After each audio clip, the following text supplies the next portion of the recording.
Yo, what's up, guys? Welcome to Killer Knives. Today we have a review of the Chaves Ultramar Redencion 229. Big long name, pretty awesome knife. I want to just kind of jump right into this, guys. So we're just going to start out with some size comparisons. Hinder Jurassic.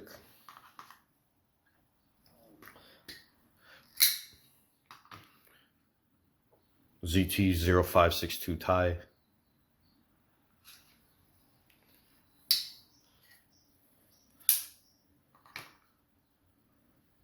Chris Reeves in Kosi in single blade.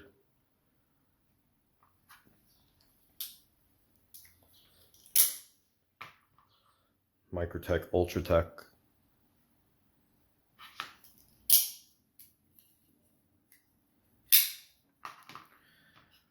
Strider SMF.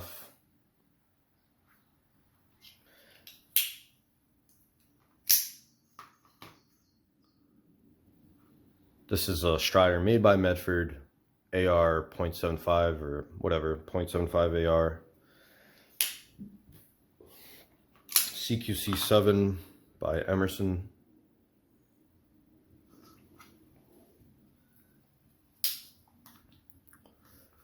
Delica.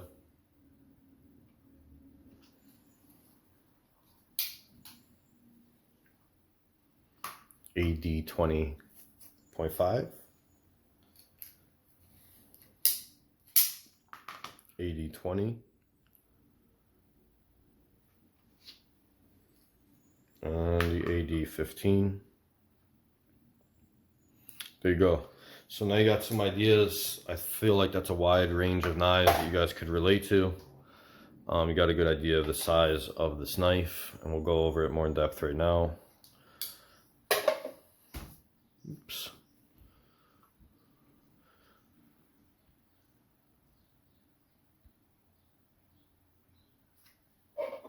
.4 ounces.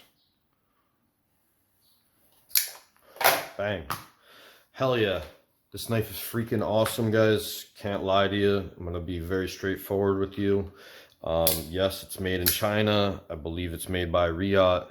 You know, more than believe it. I'm pretty sure Riot makes this knife. The action on the knife is very awesome. The feeling of the knife, the weight of the knife, to me, it's very close to perfection. It makes great sounds. It took a very long time to break in. That Spidey flick, I'm still kind of working on it. Super tight detent. This comes very, very tight. Not to like a, I don't mean that in a negative way, but it comes it's very well put together. It has great tolerances straight out of the box. This is the Tanto version, and it's just like, man, you know, I know myself even, you know, I talk a lot about Chinese knives or whatever, but you can't even care where this is made. I mean, it's just, if you put USA on it, there was no way that anybody would even know, honestly. So you got to respect them at least being honest for where it's even made, because if you weren't honest, you could put USA on this, you would never freaking know. I have a lot of USA made blades. They're made very, very well. I feel like I have some pretty moderate to high-end knives, so I can truly give you a good opinion on this. This knife, I believe, was probably about $350 bucks, and I can tell you, you know, for that price range, you're getting a fantastic knife. Fantastic. I mean, I've used this knife, you know, very minimally, as I use most of my knives. You know, I constantly carry different stuff all the time. So, you know, if it's in my pocket, I need it, I use it. I mean, that's pretty much my motto. I mean, I treat all knives that way. So, you know, I've definitely chopped up some boxes with this. I've done minimal tasks. You know, I'm not cutting straps 8 hours a day or anything like that, like some of you. I can tell you this is ground to a super, super duper fine edge, though. It it's really like amazing how good of a hollow grind they put on this. Whether that's machined or not, I have no idea. Doesn't even matter to me. The edge on this, the hollow grind on this is really, really fantastic.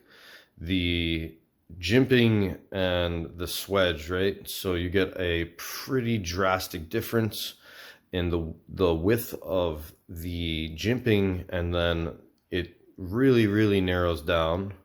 If I can get this to focus great for you, hopefully I can.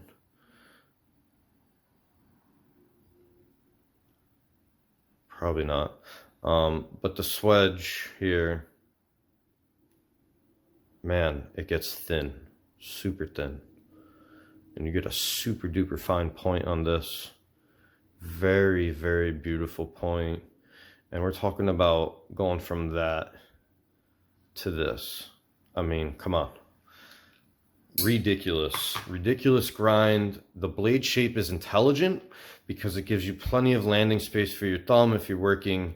And then you got this crazy deep, thin hollow grind here with a very small flat. There's not even a flat here on about probably 1/7 of this blade. And then you get a nice thin swedge again here. Crazy cutting, crazy cutting.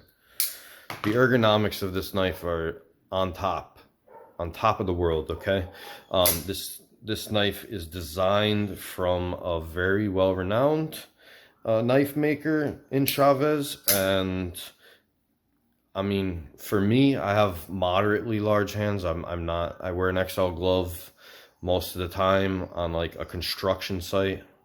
Rubber gloves is another story, right? Probably closer to a large or an XL depending on the maker, but this fits my hand perfect, man. It's perfect. It's simple ergonomics. You get like a great place for your pointer, and then you get just a very simple, basically like recurved edge on the handle. It's extremely simple. There's nothing crazy about it. You get a nice flat back spacer here. It's flat. It's got really nice ergonomics. This is very well rounded here, and you know, it's not round, but it's not sharp. This is never ever going to cut you, okay? Not on the worst day. Maybe if it fell off a building and you caught it there. That's about it. Lockup, whew, excellent. This thing is built like a damn tank. The frame lock, like I said, it did take a lot of breaking in. You got very early lockup on this, okay? Extremely early lockup. What is that? 15 to 20%. Very beautiful lockup. This lock is going to last a lifetime, at least one lifetime, if not 2 lifetimes. Obviously, if you're abusing this knife, you know, you might have to buy another one again in this life, but this will probably last, if I had to guess, longer than 5 to 6 years of super hard use. It's a tank. It's super, super nice. We'll do a disassembly of this coming up, and I mean, hey, what can I really say, guys? If you can get your hands on one of these at 350 bucks, it's a steal. I highly recommend it. If you're on the edge about knives that are bigger than a Chris Reeve, it's a little bigger, but seriously, look at it. The only thing that's really bigger about it is what? The stock. This handle has micarta inlays, so maybe this handle's a little thicker. But I mean, come on. Everybody's like, oh, you know, the Chris Reeve is the most perfect knife ever. Hell yeah. This knife is like aerodynamic perfection. It's amazing. But you can see this right next to it. You know, fuck, man. Sick knife. Awesome knife. Guys, leave me a comment, subscribe. Check out my Instagram. It's the same exact name. Leave me a like. Give me those thumbs up, guys. It means a lot to me. And be good. Have a great weekend. Peace.